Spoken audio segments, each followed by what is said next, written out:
Good morning mga home buyers, home viewers. Kung kayo gusto mag-invest o naghahanap kayo ng investment property dito sa may Dasmariñas, kasi yung location ng project natin na ito is in the heart of city of Cavite.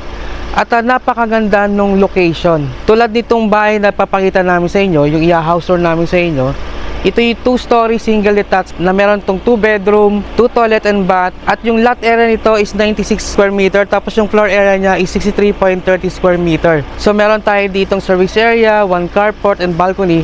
At isa sa pinakamaganda na yung interesting dito sa project na to ay ang lapit lang nito sa mga establishment natin tulad ng SM Dasmariñas. Lapit lang din ito sa Robinson Dasma, Vista Mall, Walter Mart. At yung ating mga university school tulad ng De La Salle University, yung Lyceum of the Philippines, at yung ating Dasmariñas na City Hall, sobrang lapit lang dito sa area na to. And yung UMC La Salle, tulad ng Gentry Doctors kung gusto mo malapit sa hospital.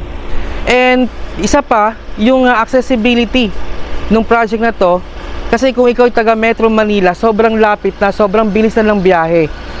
Meron tayo dito mga access road tulad ng Cavitex, SLEX, MCX. At katulad ng mga nauna namin mga project ng mga in-house tour, yung talagang pinakamaganda dito sa project na to is yung amenities niya. Meron tayo ditong landscape, no? And kids park. Meron din tayo ditong playground, tapos meron tayong swimming pool. And ang pinakamaganda yung recreation area. At syempre, hindi mawawala yung ating multipurpose home. So samahan nyo po kaming muli para magbigay ng panibagong house tour dito sa loob ng Dasmariñas, Cavite. Tara, let's go! Pasok tayo! Welcome to your new home. Dito tayo nga sa kanyang living area. Ito yung kanyang living area. Pagpasok mo, meron tayo ditong sliding na window dito sa side na to. Tapos dito, meron tayo ditong owning na window ng 2 panel. At ito, meron na itong naka-installed na aircon eh. Kayang-kayang palamigin yung buong ground floor. I think nasa mga 2 horsepower to. Panasonic yung brand.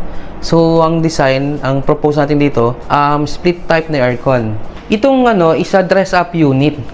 Yung deliverable namin na unit, nandito lang yung sa kabilang side. Ayan, kung gusto nyong makita yung exact na turnover, set tayo ng viewing.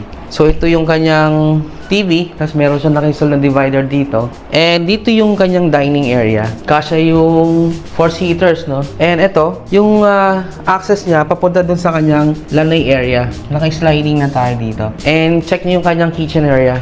Ganda. Ito yung magiging itsura ng delete ng nung dress up na kitchen natin. Dito meron siyang window dito. Sliding na owning pala, sorry. Ayan, parang ganun yung bukas niya. And ito dito propose na nag-install sila ng range hood. And ito yung electric cooktop natin. Napaka simple, no, pero ang ganda na ng dating. Kasi to, 'di ba, Japanese design. Napakaliwanag, maliwalas.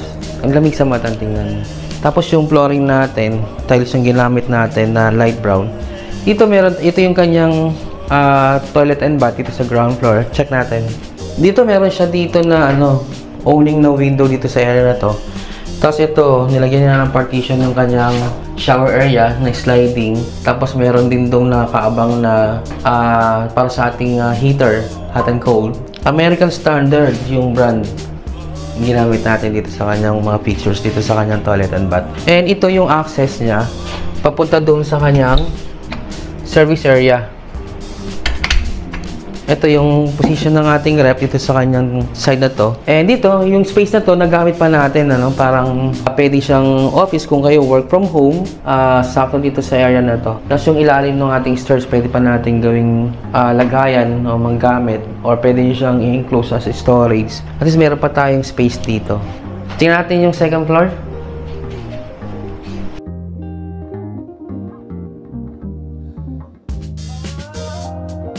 Ang ganda, naglagay sila ng mga frame dito.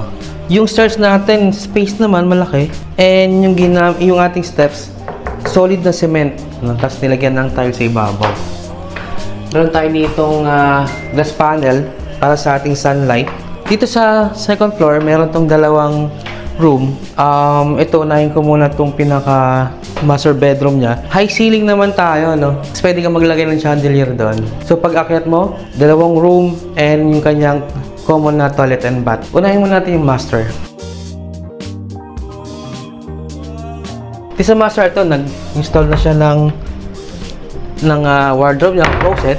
Tapos dito niya nilagay yung kanyang aircon na split type. Yung kama niya, may cabinet sa ilalim. So dito meron tayo ditong window, tatlong panel na awning, and sa side na to sliding, and ito yung kanyang access dun sa kanyang balcony.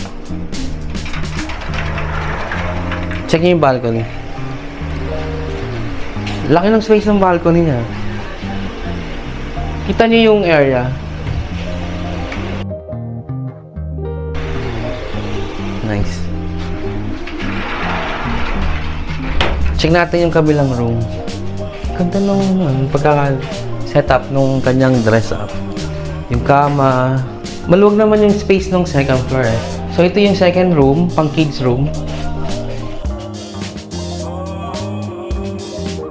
Ito meron tayong nilagay na closet dito. Tapos ito yung kanyang study table. Tapos naglagay tayo ng double deck. Doon meron tayong apat na window panel na awning, awning yung design niya. Kasi ito, window type na aircon yung naka-propose dito sa room na to. Double deck ang ginamit. Meron pa dito, another window dito. Awning na window na dalawang panel siya. Ayan. Tama-tama ito pag sa mga small family na may dalawang kids, isang yaya. Ito yung kanyang toilet and bath dito sa second floor. Same ng design ng ating ground floor na toilet and bath. Merong awning doon. Ganda.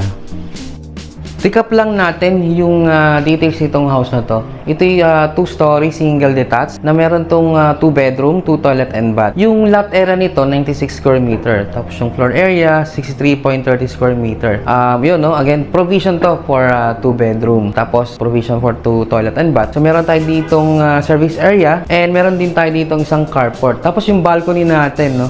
Yung kagandahan sa project na to, di ba? Ang lapit lang nito sa lahat tulad ng SM Dasmariñas. Sobrang lapit lang nito. Robinsons Dasma, Vista Mall, Walter Mart, yung mga school na malapit dito, ito'y talagang napaka-interest dito sa location ng project nito. Yung mga school nila dito. Like yung Philippine Christian University, malapit lang dito sa area na to. Yung De La Salle, Lyceum of the Philippines, Dasmariñas, yung City Hall natin na sobrang lapit dito.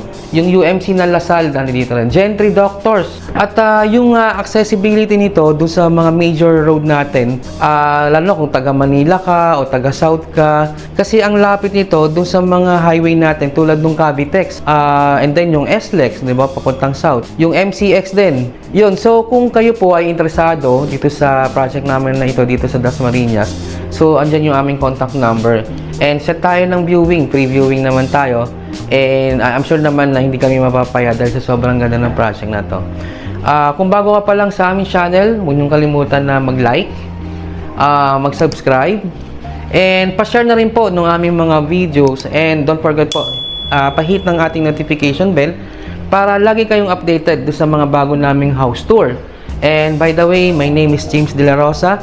I'm a property advisor from Asian Ace Real Estate Marketing.